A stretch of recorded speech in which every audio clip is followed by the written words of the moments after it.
El vuelo 111 de Swissair salía de Nueva York rumbo a Ginebra. Los pasajeros se disponían a disfrutar del vuelo. Ni los pasajeros de primera ni los de turistas se podían imaginar que algo iba mal.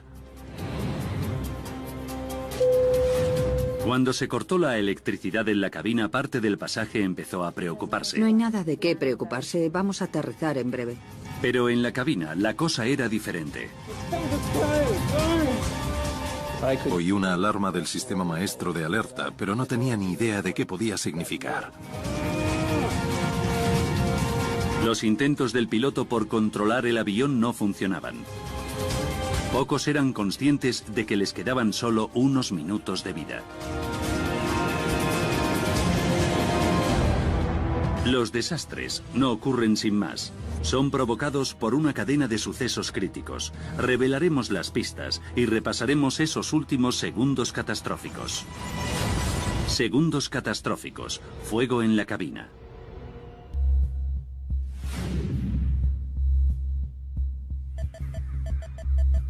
2 de septiembre de 1998. Goldens Bridge, Nueva York, 4:46 de la tarde. Ray Romano, padre de 3 hijos, se preparaba para irse de viaje de negocios a Europa. Lynn, ¿has terminado ya, cielo? Estoy terminando. ¿Ya es la hora? Ya es la hora. Le acababan de hacer socio en la empresa de contabilidad donde había trabajado toda la vida. Era un hombre bueno en todos los sentidos. Hasta la semana que viene. Llama, por favor. Por supuesto.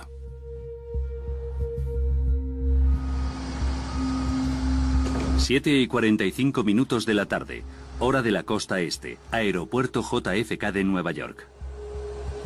215 pasajeros embarcaban en el vuelo 111 de Swissair dirección a Ginebra, Suiza.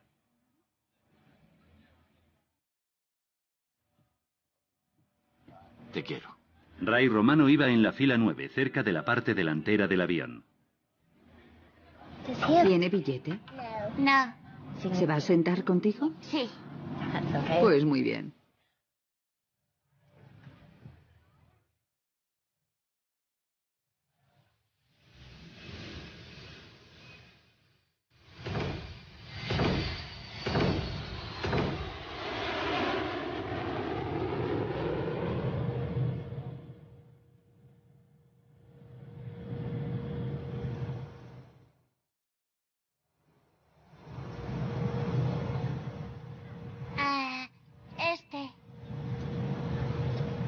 Gracias.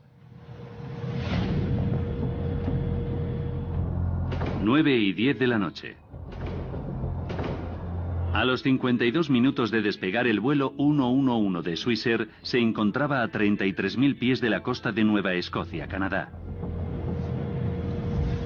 ¿Puedes oler algo?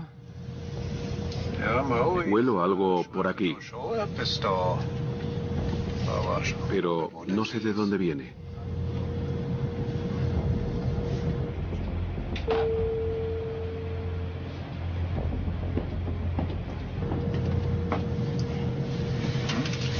¿Va todo bien? ¿Tú hueles algo en la cabina? Huele un poco raro, pero no es en la cabina, seguro. Es el aire acondicionado, ¿verdad? Sí.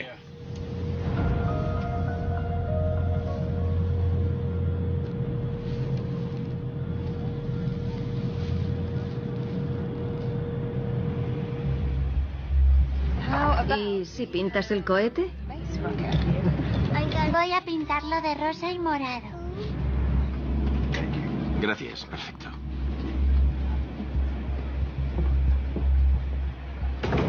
Nueve y 13 minutos de la noche.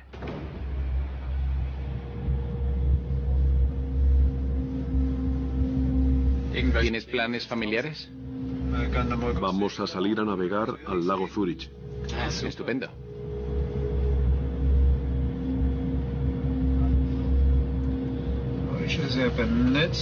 Esto no tiene buena pinta. Mira, ninguna buena pinta. El capitán Zimmerman decidía aterrizar para revisar el avión. Swissair 111. Emergencia Pam Pam Pam. Tenemos humo en la cabina. Solicitamos regreso inmediato a ubicación conveniente, como por ejemplo Boston. Control de tráfico aéreo le comunicó que el aeropuerto de Halifax estaba mucho más cerca que el de Boston, a tan solo 122 kilómetros de distancia. ¿Prefiere ir a Halifax? Afirmativo. Vuelo 111 de Swissair. Preferimos Halifax por nuestra posición.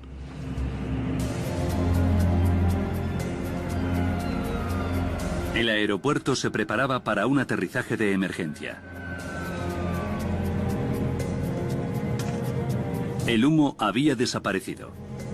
Pero los pilotos querían revisar el avión. Se pusieron mascarillas de oxígeno como precaución e iniciaron el descenso. El capitán ha activado la señal de cinturones de seguridad. Tenemos un problema con el aire acondicionado que tiene que ser reparado antes de continuar el vuelo. Nos vamos a desviar al aeropuerto de Halifax, Canadá.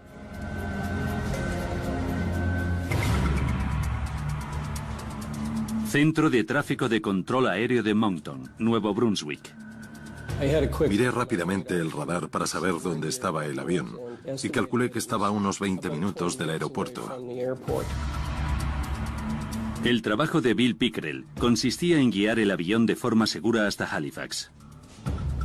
Tenía que ser una operación bastante sencilla porque estaban más o menos en línea recta para el aterrizaje en ese momento. Swissair 111, buenas tardes.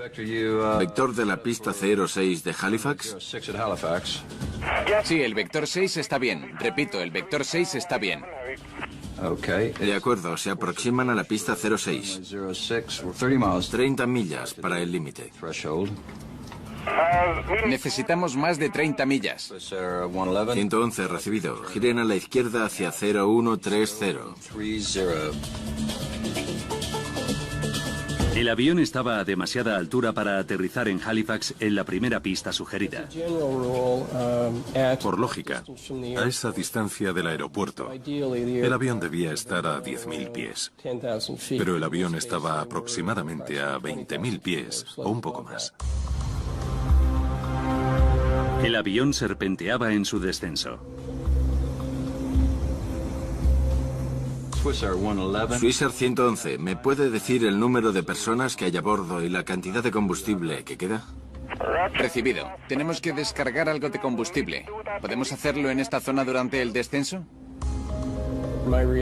Reaccioné girándome a mi compañero y diciéndole, oh no, tienen que descargar combustible. Y luego inmediatamente comprobé dónde sería seguro hacerlo, pero sin desviarnos de nuestra ruta al aeropuerto. Pickrell sugirió que descargaran sobre el aeropuerto o que avanzaran un poco más y lo dejaran caer sobre el océano. Los pilotos se decidieron por el océano. Quedan unas 10 millas hasta el océano. Estáis a unas 25 millas del aeropuerto, por si necesitáis llegar al aeropuerto rápido. De acuerdo, está bien. Por favor, dime cuándo podemos empezar a descargar combustible. 9:23 de la noche. El capitán iniciaba el procedimiento de Swissair para extinguir fuegos de causas desconocidas. Interruptor bus de cabina confirmado. Cortaba la electricidad de forma innecesaria en la cabina.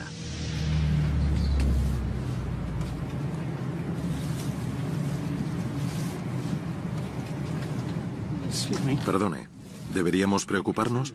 No hay electricidad y el aire acondicionado se ha apagado. No, el capitán nos ha asegurado que no hay nada de qué preocuparse. Es solo el procedimiento normal para un aterrizaje de emergencia. No hay de qué preocuparse, aterrizaremos en breve. ¿Puede abrocharse el cinturón, por favor?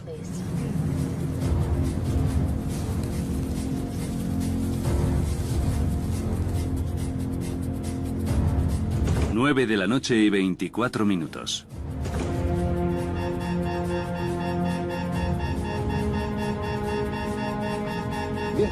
Hemos perdido el piloto automático. El piloto automático ha desaparecido. Dios mío, Stefan, tenemos un incendio. Declara emergencia, declarando emergencia. Swissair 111. Recibido. Dios mío. El avión estaba por lo menos a 6 minutos del aeropuerto. De fondo oí una alarma del sistema maestro de alerta, pero no tenía ni idea de qué significaba.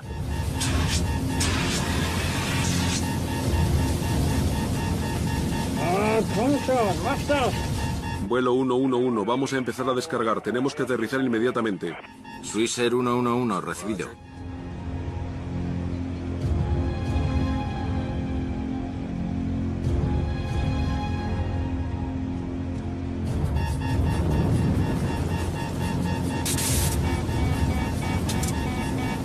Hemos perdido los controles de vuelo primario.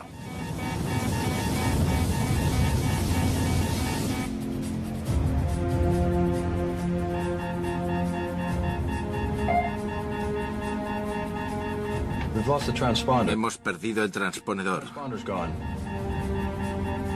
Swissair 111, adelante. Se perdía toda comunicación con el avión. Swissair 111, adelante. Los controladores de tráfico aéreo solo podían seguir su rastro en el radar. Swissair 111, adelante. Vimos que el avión se había alejado del aeropuerto y que iba hacia el oeste. Y fue entonces cuando me di cuenta de que algo iba terriblemente mal.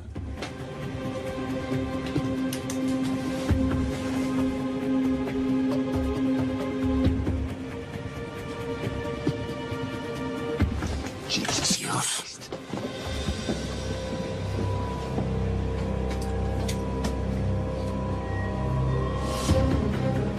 Por favor, tenemos asientos atrás.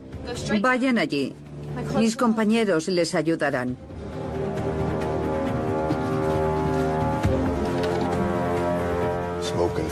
Humo en primera.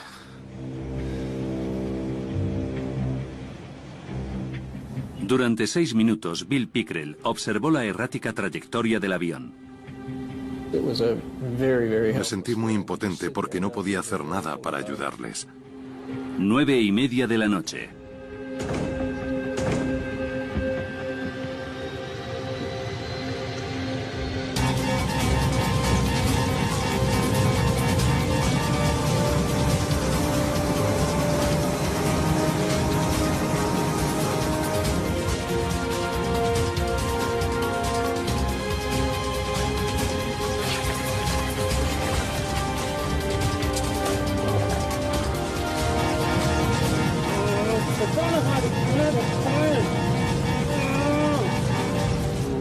De repente giraron hacia el sur en dirección al mar.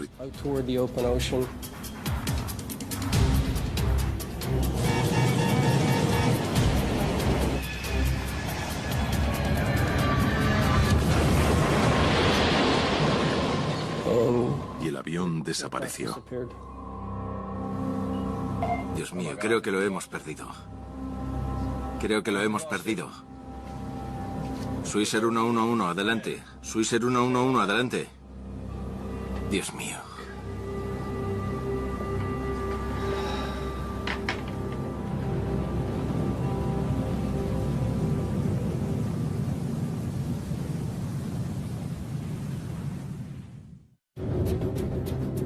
La última posición de radar del vuelo 111 de Swissair fue a 9 kilómetros de la costa de Canadá. A medida que se extendía la noticia, los pescadores de la zona se adentraban en el mar para intentar rescatar a los supervivientes.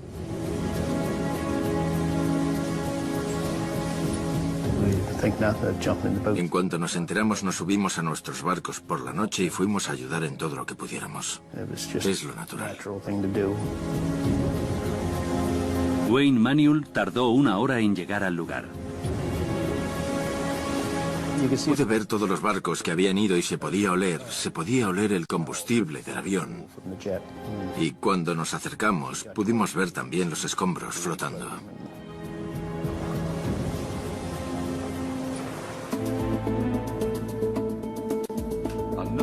A 865 kilómetros de distancia en Golders Bridge, Nueva York, Lynn Romano escuchaba las noticias. El piloto comunicó por radio que había humo en la cabina antes de que el avión desapareciera del radar a una altitud de 1000 pies.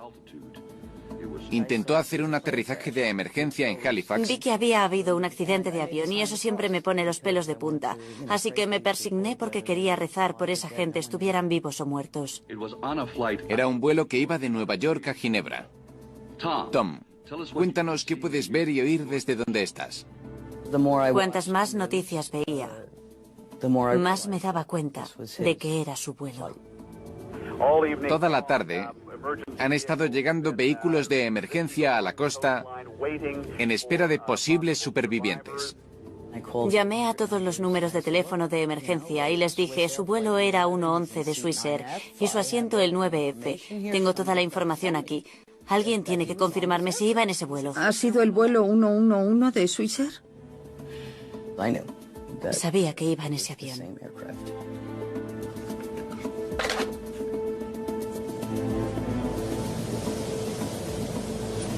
Casi todo lo que veíamos flotando era ropa, trozos de maletas y zapatos. Y solo en un momento dado, pasamos al lado de un trozo de avión que tenía unas 6 ventanas. Y creo que esa fue la parte más grande que vimos. Wayne esperaba encontrar supervivientes. Siempre tienes esperanza, pero estando allí y viendo todos los restos, te dabas cuenta de que no quedaba nada y de que no había supervivientes.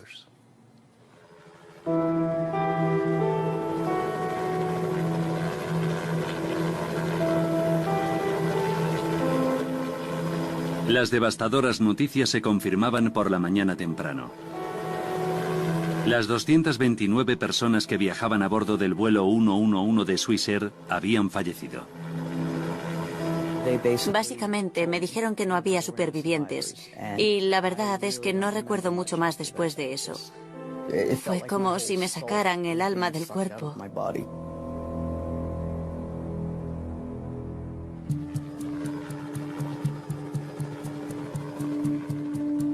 La Junta de Seguridad del Transporte de Canadá iniciaba una investigación. Larry Vance era el responsable adjunto. Tenía 31 años de experiencia como piloto y 14 como investigador de accidentes aéreos. Su punto de partida era la cinta de control de tráfico aéreo. Teníamos bastante información prácticamente desde el principio, porque sabíamos que el avión se había incendiado y que los pilotos intentaron sofocar el incendio. Pero lo que nos interesaba era cómo se había iniciado el fuego, cómo se había extendido y cómo había terminado inutilizando el avión. Esa era la clave para nosotros, responder a esas 3 preguntas. Ahora, profundizando en esta investigación, podemos revelar lo que causó que un moderno avión comercial se desplomara en el Océano Atlántico, provocando la muerte de todas las personas que iban a bordo.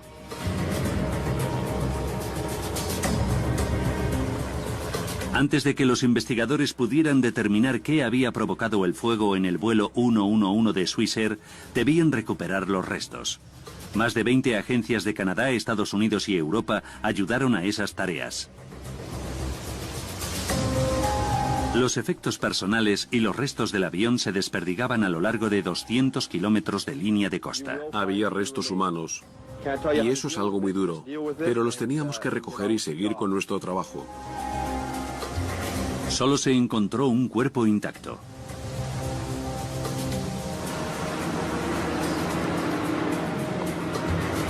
Submarinistas y vehículos submarinos operados por control remoto rastrearon los restos del avión que estaban a 54 metros de profundidad.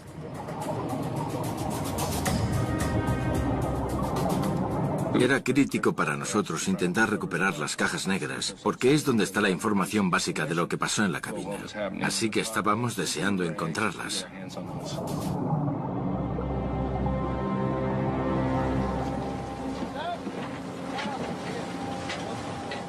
A los 9 días del accidente, por fin se encontraban las 2 cajas negras intactas.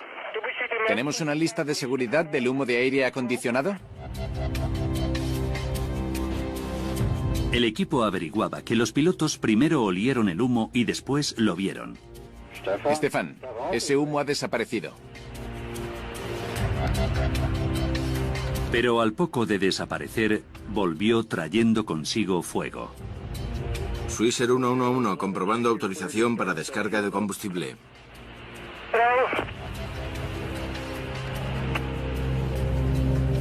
Pero el equipo de investigación tenía poco más. La información de los 6 últimos minutos no estaba en ninguno de los 2 grabadores, así que nos desilusionamos un poco. Pensábamos que tendríamos toda la información desde el despegue hasta el impacto, pero no fue así. Las cajas negras no daban mucha información. Pero Vance estaba seguro de que los restos del avión contenían más pistas.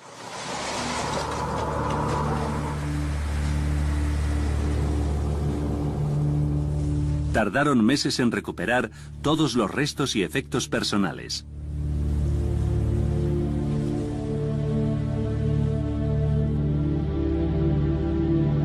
Los afligidos familiares fueron invitados a recoger las posesiones de sus seres queridos.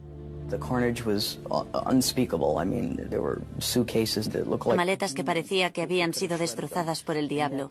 Sin embargo, había otras cosas que estaban en perfecto estado y que habían podido recoger del agua así. Lynn vio la libreta con la lista de la compra que su marido había escrito esa misma mañana. El hecho de que su libreta estuviera allí y que yo pudiera leerla y que hubiera revistas intactas, pero ninguno de los pasajeros, a excepción de uno, me hizo preguntar ¿por qué? ¿Cómo es esto posible? Y me explicaron lo de la fuerza G. Y entonces deseé no haber preguntado.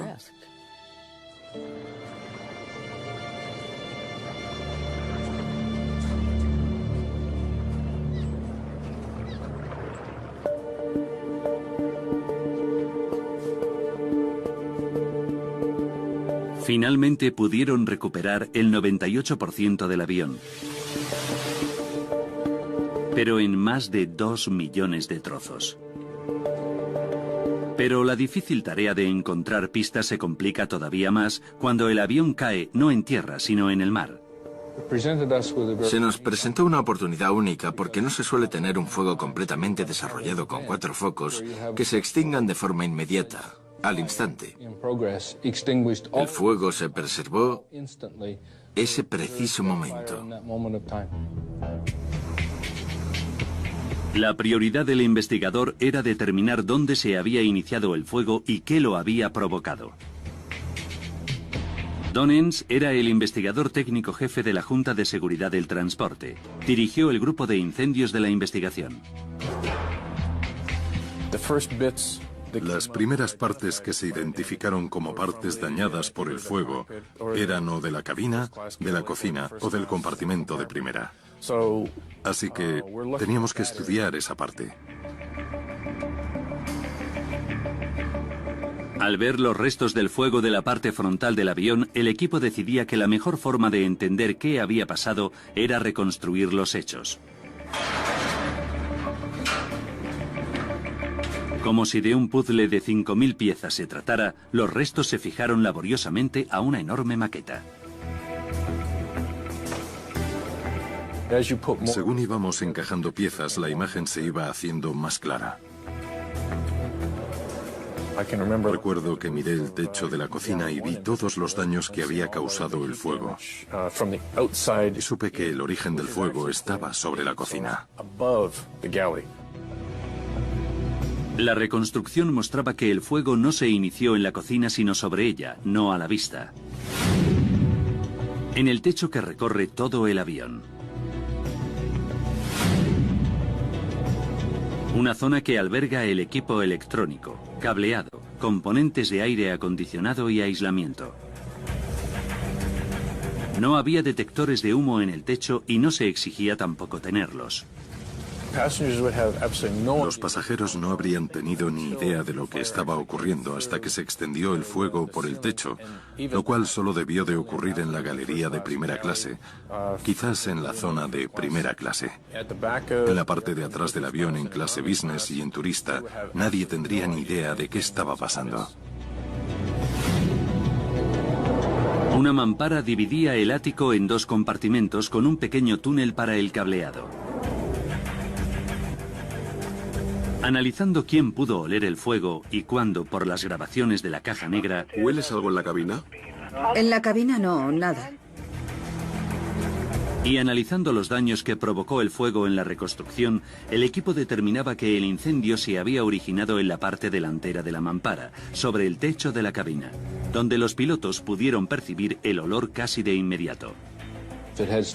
Si hubiera empezado detrás de esa mampara, habría provocado muchos más daños, más hacia atrás, hacia el fuselaje, y la gente de detrás del avión habría olido el humo antes que los de la cabina.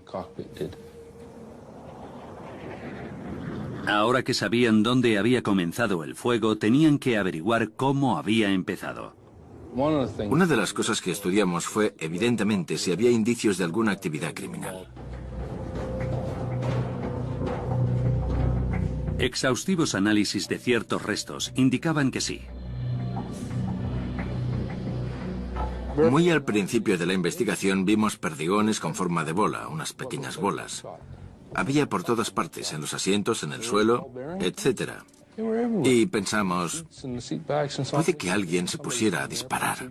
¿Qué habrá pasado? Se preguntaban si el fuego había sido parte de un ataque terrorista, si alguien había subido al avión armado. Hasta que descubrieron qué había en el compartimento de carga. Resultaron ser pequeñas puntas de bolígrafos. Esas bolitas que se ponen al final de los bolígrafos. Había miles de esas cosas.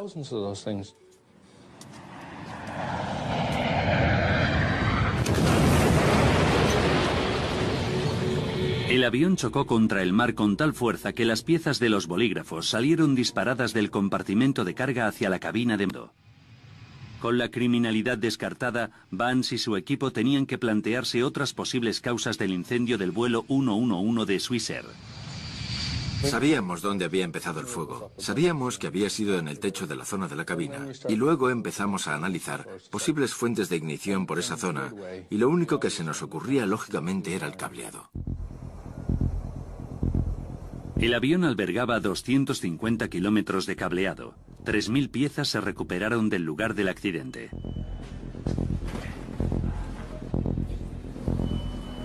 El investigador de accidentes aéreos, Jim Foote, sabía que la tarea de su equipo era enorme. Primero tenían que intentar identificar de dónde venía cada parte de cableado. Los cables B iban básicamente de la cabina a la primera puerta. Esos eran los cables que nos interesaban. Queríamos cualquier cable que empezara por la letra B. Vamos a examinar estos cables milímetro a milímetro. El equipo de Jim buscaba aislamiento dañado o desaparecido, para ver si podían encontrar el cable que había iniciado el fuego. Con cualquier cable, si la parte del cable roza con la pieza de metal, puede desgastar el aislamiento. Y si ese cable tiene electricidad, se puede producir un arco eléctrico al tocar esa estructura. Un arco eléctrico es una descarga eléctrica que se produce en un cable con corriente. Como un pequeño relámpago, crea un destello de luz e intenso calor instantáneos. Este arco derrite los hilos de cobre del cable dejando una bola de cobre. El equipo buscaba esas bolas de cobre. Encontraron 20 segmentos de cable que se habían quemado. La mayoría iban por encima del techo de la cabina. Cualquiera de ellos podría ser el origen del fuego. 8 segmentos de cable activaban el moderno sistema de entretenimiento del avión. Había sido instalado en primera clase y en clase de negocios un año antes del desastre.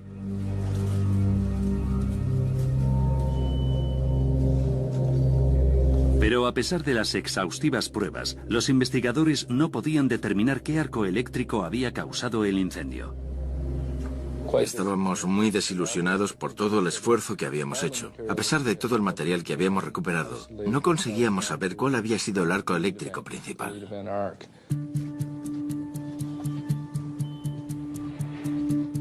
El análisis del cableado terminaba. Jim Foote se resignaba a no haber encontrado el arco causante. Pero mientras recogía, echó un último vistazo a uno de los cables quemados del sistema de entretenimiento de vuelo. No los estaba manipulando con tanto cuidado como anteriormente y abrió los extremos que estaban muy enredados.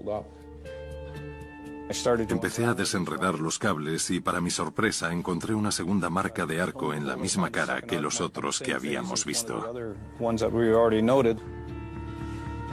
Larry, mira esto. Yo conocía muy bien estos cables y Jim también. Así que cuando los miré en el microscopio y vi ese pequeño arco pensé, vaya, es esto, lo hemos encontrado. Jim lo ha encontrado. Para confirmar que era el arco que había iniciado el incendio, lo colocaron en el techo de una cabina de maqueta. Hay muchos cables que pasan por el techo de esa zona y están fijados a una estructura metálica, y lo que creemos que pasó es que el cable friccionó con esa estructura. Los aviones sufren constantes vibraciones cuando van a 900 kilómetros por hora. Los investigadores creían que la vibración había causado la fricción. El aislamiento del cable sufrió daños provocando chispas en la estructura metálica. Finalmente llegamos a una conclusión casi los dos a la vez y dijimos, tiene que ser esto porque sabíamos por la posición de esos cables que donde habíamos encontrado ese pequeño arco era exactamente donde se había iniciado el fuego. El equipo se temía que el sistema de entretenimiento de vuelo no hubiera sido instalado correctamente. Como precaución, Swissair retiró este sistema de toda su flota.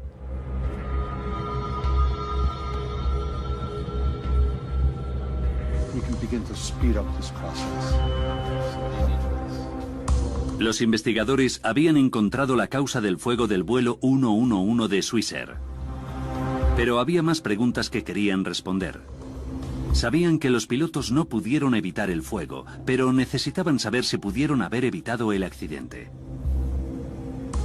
Como investigadores tenemos que preguntarnos, ¿en qué circunstancias estaban estos pilotos para hacer lo que hicieron y para perder el control de la aeronave?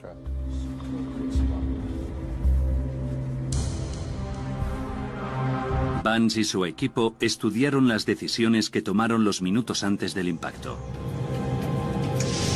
Las grabaciones de la caja negra les decían que la cabina se había llenado de humo y fuego momentos después de que los pilotos desactivaran el exceso de potencia de la cabina de pasajeros.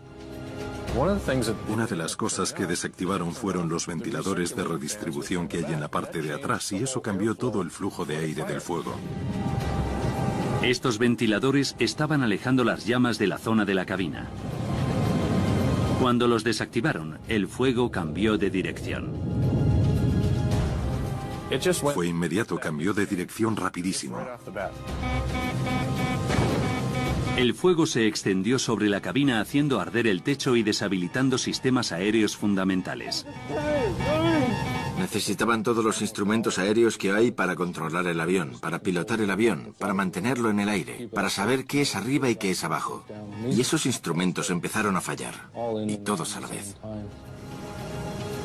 El avión siniestrado estaba fuera de control. Pero no se culpaba a los pilotos de desactivar los sistemas en la cabina de pasajeros. Siguieron los procedimientos de Swissair para gestionar fuegos de origen desconocido. Finalmente, hubo una decisión crítica que los pilotos tomaron minutos antes del accidente y que dio lugar a críticas generalizadas. Sigue habiendo dudas sobre si los pilotos tardaron demasiado en intentar un aterrizaje de emergencia. Según las investigaciones, iban rumbo a Halifax, pero volvieron al mar para descargar combustible. La decisión de los pilotos de descargar combustible añadió minutos al vuelo. Fue un procedimiento que podían haber ignorado.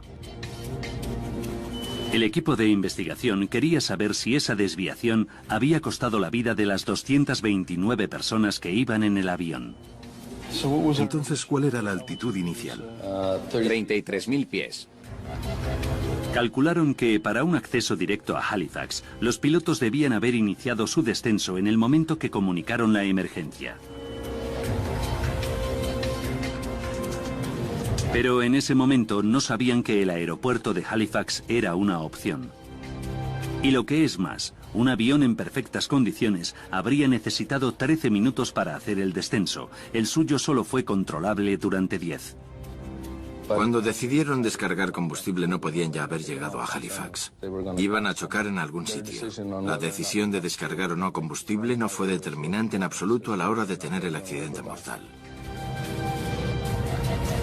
El capitán Urs Zimmermann y el primer oficial Stefan Love quedaban libres de responsabilidad del accidente del vuelo 111 de Swissair.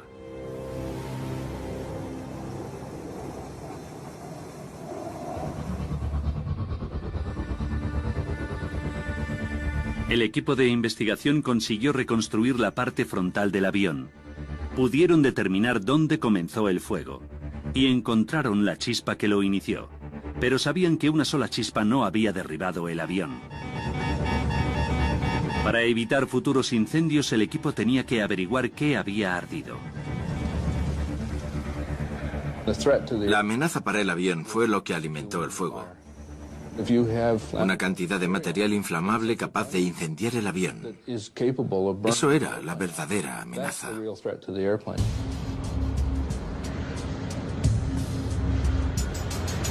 Todos los materiales de aviones estadounidenses tienen que pasar la prueba de inflamabilidad de la Administración Federal de Aviación de los Estados Unidos antes de poder ser utilizados. Pero algo en el techo del vuelo 111 de Swissair era claramente y altamente inflamable. No se me ocurre nada en esas zonas que pueda alimentar un fuego. Les llamó la atención el material metalizado que cubría el aislamiento de fibra de vidrio, comúnmente conocido como mylar metalizado. Recuperamos parte de ese material de aislamiento. El mylar metalizado que estaba flotando en el mar. Había trozos pequeños y tenía marcas de fuego. Indicaban que habían ardido. El mylar metalizado había sido instalado en 699 aviones registrados. Si había alimentado el fuego, todos corrían peligro. Recuperamos bastante que no se había quemado, así que cortamos un poco, lo pusimos en el suelo y le pusimos una cerilla.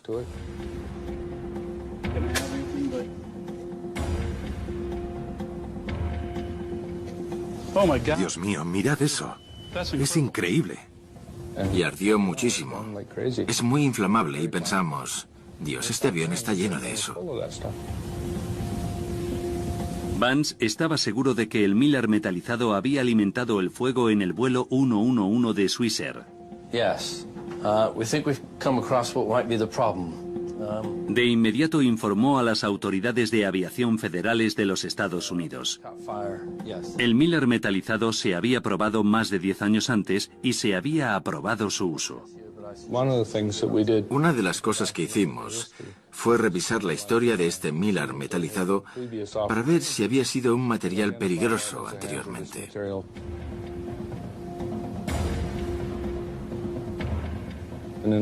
Y encontramos varios casos en que el mylar metalizado había ardido en aviones.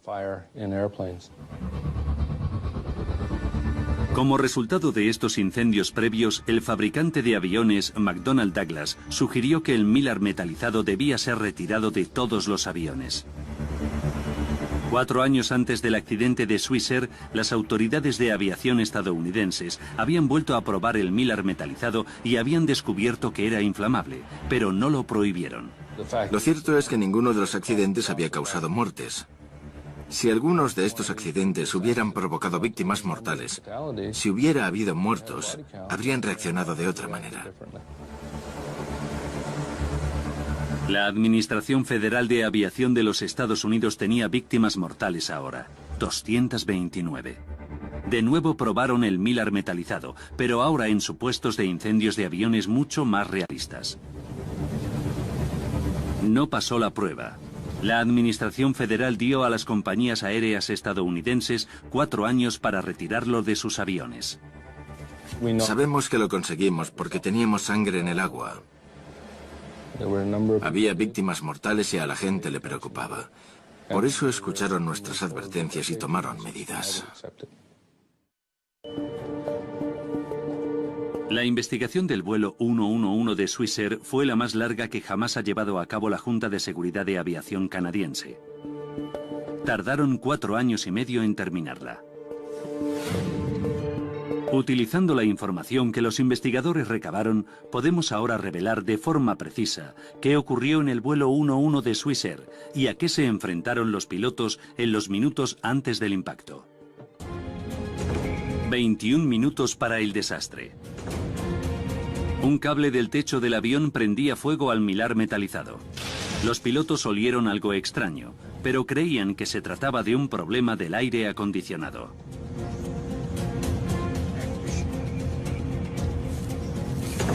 18 minutos para el desastre. Tras ver el humo, decidían aterrizar en el aeropuerto de Halifax.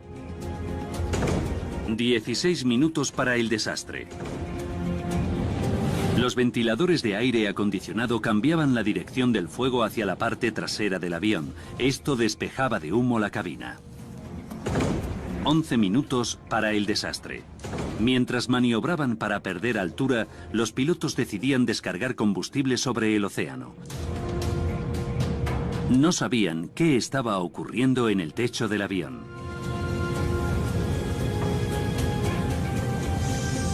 8 minutos para el desastre. El capitán cortaba la electricidad de la cabina. Esto desactivaba los ventiladores de aire acondicionado, permitiendo que el incendio se desatara directamente sobre la cabina.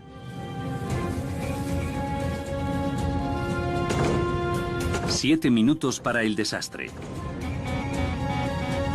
Las llamaradas destrozaban el sistema de pilotaje automático, obligando a los pilotos a dirigir el avión de forma manual. Solo entonces se daban cuenta de la magnitud del problema. Los investigadores sospechaban que el capitán Zimmerman intentó apagar el fuego y dejó al primer oficial Love pilotando el damnificado avión. 6 minutos para el desastre. El incendio desactivaba los controles de vuelo, las comunicaciones con control de tráfico aéreo y las cajas negras. Mientras tanto, el primer oficial Love intentaba mantener el control. Pero el avión estaba fuera de control. La aeronave descendía y se desplomaba en el océano.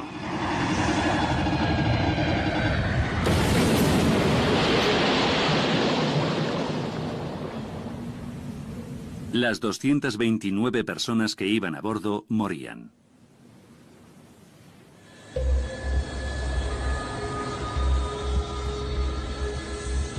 Para evitar otras catástrofes mortales, la Junta de Seguridad del Transporte de Canadá hizo una serie de recomendaciones que tendrían que ser adoptadas de manera global por la industria de la aviación. Indicaban que los procedimientos para incendios de origen desconocido debían replantearse radicalmente. Nuestra recomendación fue que de percibirse humo u olor en un avión había que asumir que era fuego fuera de control hasta que se demostrara lo contrario. Y creo que ahora se ha aceptado mucho mejor que antes del vuelo 111 de Swissair. El mayor éxito de los investigadores fue la prohibición del mylar metalizado. Como consecuencia de la investigación del vuelo 111 de Swissair, hay materiales que ya no se utilizan en los aviones. Por tanto, se ha mejorado mucho el trabajo y se han tomado muchas medidas de seguridad.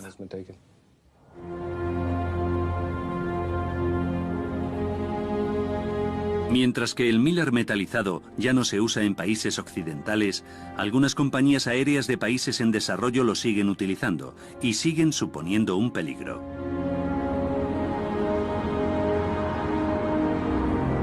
Puede que el siguiente paso para hacer la industria aeronáutica más segura sea tras otro accidente trágico.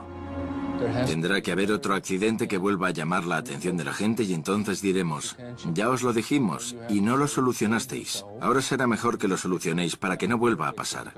No se puede hacer que la gente cambie si no siente que tiene una responsabilidad.